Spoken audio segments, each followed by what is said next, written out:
అసలు అతను వాగుడు, దాన్ని వాగుడుకాయ అంటే వాళ్ళ అమ్మ బాగా వసపోసినట్టుంది. ఏది పడితే అది మాట్లాడుతూ ఉన్నాడు. తన గురించి అసలు మనం చర్చించుకోవాల్సిన అవసరం లేదు, కానీ మాట్లాడాడు కాబట్టి ప్రజాస్వామ్యంలో దానికి తప్పకుండా చెప్పాలా. చంద్రబాబు నాయుడు గారు, లోకేష్ గారు, ఎవరైతే డిప్యూటీ సీఎంగా ఉన్నటువంటి పవన్ కళ్యాణ్ గారు, వీళ్ళంతా కూడా నువ్వు చెప్పాల్సిన పని ఏమి లేదు. ప్రజాస్వామ్యంలో మాకు అన్నీ తెలుసు.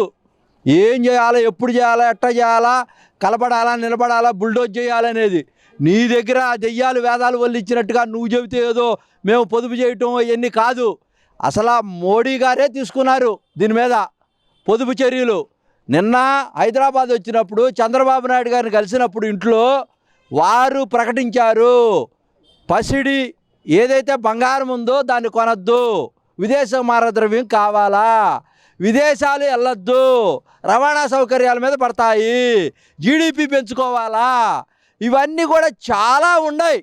దేశాలు విదేశాల మధ్య సంబంధ బాంధవ్యాలలో హర్మోజ్ సంధితో జరిగినటువంటి యుద్ధంలో అక్కడి నుంచి వచ్చేటువంటి నౌకలన్నీ ఆగిపోవటం నేపథ్యంలో 80 రోజులే మనకు నిల్వలు ఉన్నాయని పారదర్శకంగా మోడీ గారు చెప్పిన నేపథ్యంలో ఆంధ్రప్రదేశ్లో ఒక అడుగు ముందుకేసి అందరికన్నా ముందుగా విజనరీ చంద్రబాబు నాయుడు గారు తన కాన్వాయిని సగానికి తగ్గించి, అదేవిధంగా పవన్ కళ్యాణ్ గారు, అదేవిధంగా లోకేష్ గారు, కింద ఉన్నటువంటి ఎమ్మెల్యేలు, మంత్రులు, ఎంపీలు అందరూ కూడా ఆఫీసర్లు ఇళ్ల దగ్గర నుంచే పనిచేసి మనం రేపు రాబోయేటువంటి ఉపద్రవాన్ని ఎదుర్కోవాలంటే పొదుపు చేస్తే అదే సంపదగా మారుద్ది. కాబట్టి నువ్వు కూడా చెప్పే అంత మాత్రపోడివా, దెయ్యాలు వేదాలు వల్లిచ్చినట్టుగా ఏదో నేను రాజకీయాల్లో ఉండానని కనిపెట్టానన్నట్టుగా ఆ భాష మాకు చెప్పాల్సిన పని లేదు.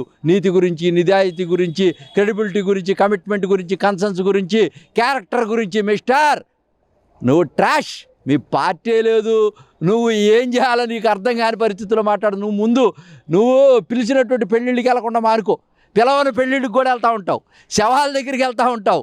మీ నాయకుడు లండన్ వెళ్ళాడు, నిన్న బెంగళూరు వచ్చాడు, రాత్రి మూళ్ళు కాన్వాయిలు వేసుకొని రఫా అని మెళ్ళకు వస్తామని చెప్పి ఏటకొడవలకు వచ్చినట్టు కానీ వేల మందిని కాన్వాయిలు వేసుకొని పోతా ఉన్నాడు. సీఎం కాదు, ప్రతిపక్ష నాయకుడు కాదు, ఆయన ఏమీ కాదు, ఒక శాసనసభ్యుడు పులివెందుల్లో.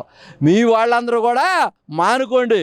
ముందు మాకు చెప్పటం కాదు, నీతులు గురిగింజ సామెత చూసుకోండి.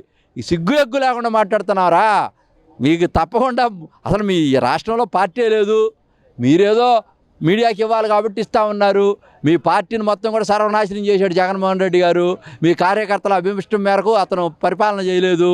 ఇప్పుడు మీరు ఎక్కడున్నారో తెలియదు, కార్యకర్తలు మోసం చేస్తున్నారు. తప్పకుండా మీరు కార్యకర్తలు తెలుసుకోవాల్సిన విషయం ఏంటంటే నిజాలు తెలుసుకోండి. మీ పార్టీ మొత్తాన్ని పతనం చేసింది జగన్మోహన్ రెడ్డి. ఈ పేర్లు నాని, కొడాలి నాని, ఈ యొక్క వంశీ వీళ్ళందరూ ఉన్నారు. ముందు మీరు మిమ్మల్ని మార్చుకోండి.